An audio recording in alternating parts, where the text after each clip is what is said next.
আমাদেরকে ফ্যাসিস্ট বলে। এখন সবচেয়ে বড় ফ্যাসিস্ট হয়ে গেছে ডক্টর মোহাম্মদ ইউনূস নিজেই।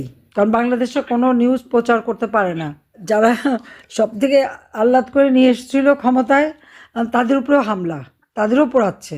এমন তবে একজন বয়স্ক সাংবাদিক, সে নুরুল কবির, সে তো সবসময় আমার বিরোধিতা করে, সবসময় আমার সমালোচনা করছে। কই, আমি তো কোনোদিন আমার কোনো আওয়ামী লীগ, ছাত্রলীগ, যুবলীগ বা আমাদের কেউ কোনোদিন তাকে কোনোদিন অপমান করছে, কোনোদিন কেউ কিছু বলেছে, বা আমি তার বিরুদ্ধে কোনো ব্যবস্থা নিয়েছি? নেইনি তো। এমনকি ওই যে ডেইলি স্টার, প্রথম আলো তো সারা জীবন আমার বিরুদ্ধে। তাদেরকে কি আওয়ামী লীগ, ছাত্রলীগ কেউ গেছে ওটা রাতে ভাঙতে বা তাদেরকে তাদের পুরো পত্রিকা নষ্ট করতে? তা তো যায়নি। কিন্তু তাদের কি দুর্ভাগ্য যে যাদেরকে এত আহ্লাদ করে ক্ষমতায় বসালো, আজকে তারাই তাদের ধ্বংস ডেকে নিয়ে আসছে। তো এই যে বয়স্ক এক একজনকে এইভাবে মানে বিশেষ করে নুরুল কবির হিসাবে, হ্যাঁ সে সমালোচনা করতে পারে, সে একটু চাচা ছিল কথা বলে, কিন্তু সেই জন্য তাকে এইভাবে অপমান করবে? তাদের বাবার বয়সী, এটা কোন ধরনের কথা? ইউটিউবার যারা মানে যারা কন্টেন্ট তৈরি করে একটু দুই পয়সা কামাই করে, এসবি থেকে তাদেরও থ্রেট করা হয় যে তারা কিছু করতে পারবে না।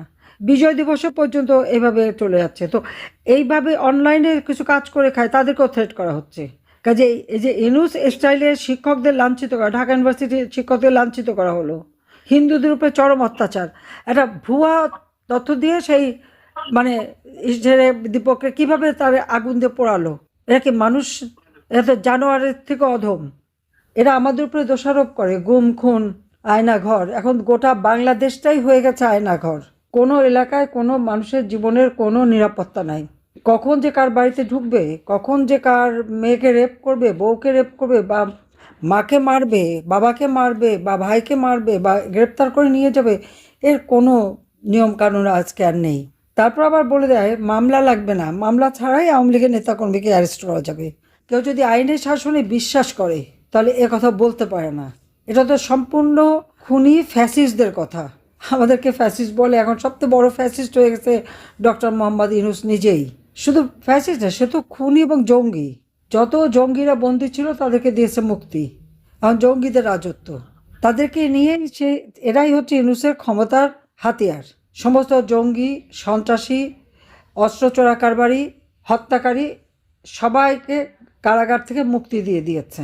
আর আজকে কারাগারে আওয়ামী লীগের অগণিত নেতাকর্মী চরমভাবে নির্যাতন করা হচ্ছে, স্লো পয়জনিং করা হচ্ছে, অসুস্থ হয়ে গেলে চিকিৎসা দেওয়া হচ্ছে না। এ পর্যন্ত প্রায় ১১২ জন কারাগারে একেবারে জেল হত্যা করে পরিকল্পিতভাবে তাদেরকে মৃত্যুর মুখে ঠেলে দিয়েছে। ঠিকমতো খাবার দেয় না। ছাত্রলীগের প্রায় ২৫,০০০ উপর আমাদের ছাত্র নেতারা তাদের সেলের মধ্যে রেখে তাদের উপর অকথ্য অত্যাচার করে। ঠিকমতো খাবার দাবার তো দেয়ই না। অনেক সময় সেলের মধ্যে এত লোক, বসার জায়গা নেই, তার মধ্যে আবার সেই ময়লা বিষটা পানি ছেড়ে দিয়ে তাদেরকে নির্যাতন করে। ১৩ বছরের শিশুকে গ্রেপ্তার করে নিয়ে যায়, ৩ বছরের বাচ্চা মাকে সহ গ্রেপ্তার করে, বুকের দুধ খায় সেই মাকে ছিনিয়ে নিয়ে গ্রেপ্তার করে আমাদের যুব মহিলা লীগের নেত্রী তার বাচ্চাটা মার জন্য কেঁদে কেঁদে প্রায় মৃত্যুর মুখে। এই রকম নির্যাতন সারা বাংলাদেশে চলছে। তার উপর চাঁদাবাজি, চাঁদাবাজির কথা কি বলবো, রিক্সাওয়ালা, চাওয়ালা, এমনকি বোধহয় পারলে ফকিরের টাকাও তারা কেড়ে নেয়। আর সমানে সবার কাছে চাঁদা, সমানে মামলা তো দিচ্ছেই, আবার ঘরের মধ্যে ঢুকেই তাদেরকে ভয় দেওয়া যে এত টাকা দেন নইলে মামলা দিয়ে দেবো। এই নির্যাতনের মধ্যে আজকে বাংলাদেশের মানুষ। একটা চাওয়ালা চাঁদা দিল না কারণ তার বাড়ি ঘরও পোড়ায়। পৃথিবীতে এই ধরনের ঘটনা কেউ শোনেনি যে কোনো আইনজীবী কারো জন্য দাঁড়াতে পারবে না, জামিন চাইতে পারবে না, বা তার মামলা পরিচালনা করতে পারবে না, সাথে সাথে তাদেরকে গ্রেপ্তার করা হয়। তার মধ্যে আপনারা দেখেছেন কি, যেখানে যুদ্ধ অপরাধীদের বিচার হয়েছে সেখানে আমাদের বিচার করে। কি অপরাধ? আমি নাকি মানুষ খুন করার হুকুম দিয়েছে, একটা যে শব্দ আমি ব্যবহার করে সেই শব্দ দিয়ে একটা কথা বানালো। এমনকি কারাগারে সালমান রহমান, আনিসুল হক আমাদের আইনমন্ত্রী, এবং হাসানুল হক ইনু, এদের গলার স্বর রেকর্ড করে নিয়ে গেছে জোর করে, এবং সেই গলার স্বর মিলিয়ে আর্টিফিশিয়াল ইন্টেলিজেন্সের মাধ্যমে কথা বানিয়ে সেগুলি বাজারে ছাড়ছে, আমার সাথেও কথা ছাড়ছে।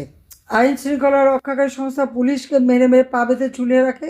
পুলিশের ঊর্ধ্বতন কর্মকর্তা থেকে শুরু সবাইকে গ্রেপ্তার। সেনাবাহিনীও ছাড়েনি, সেনাবাহিনীকেও গ্রেপ্তার করেছে। কেন? তারা নাকি মানুষ হত্যা করেছে। যেখানে সিআরপিসি এবং আইন আছে, এটা আন্তর্জাতিকভাবে, এমনকি আন্তর্জাতিক আদালত বা রোম স্ট্যাটিউট থেকে শুরু করে সব জায়গায় এই ধরনের বহু এমনকি মামলার রায়ও আছে এবং আইনও আছে।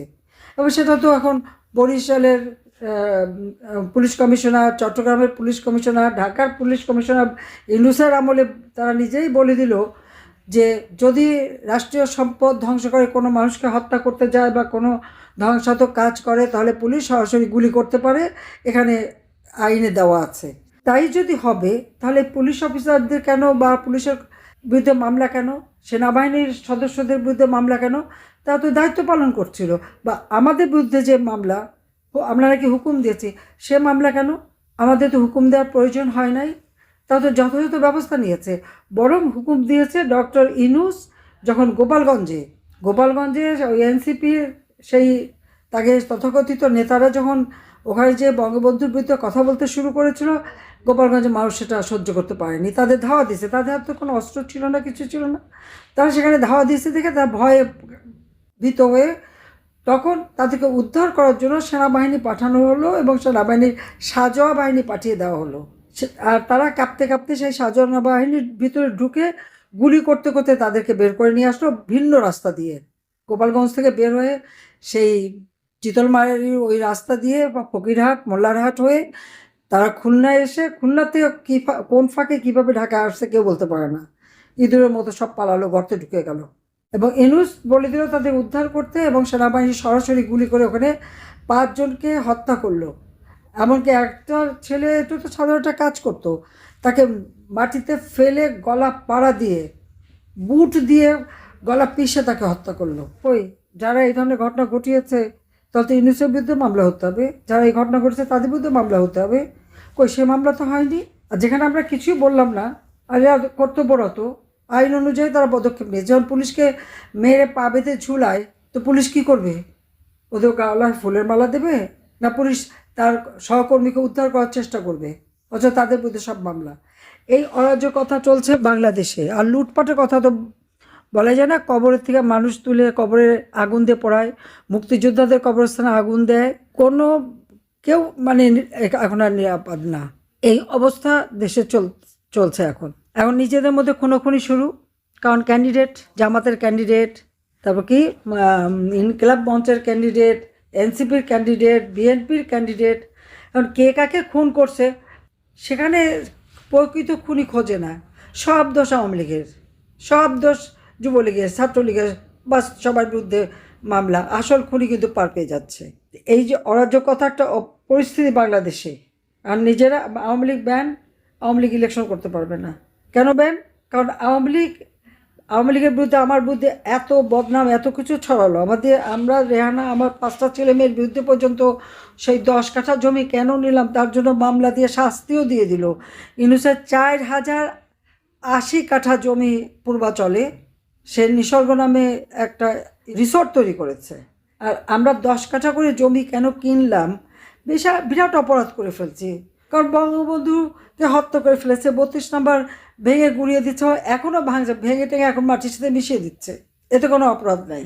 আমাদের বাড়িঘর সব লুটপাট, সরকারি বাড়ি সেটাও লুটপাট, জয়পুতুলের বাসা তাও লুটপাট, আওয়ামী লীগের নেতাকর্মী সকলের বাড়িঘর লুটপাট করে নিয়ে যাচ্ছে।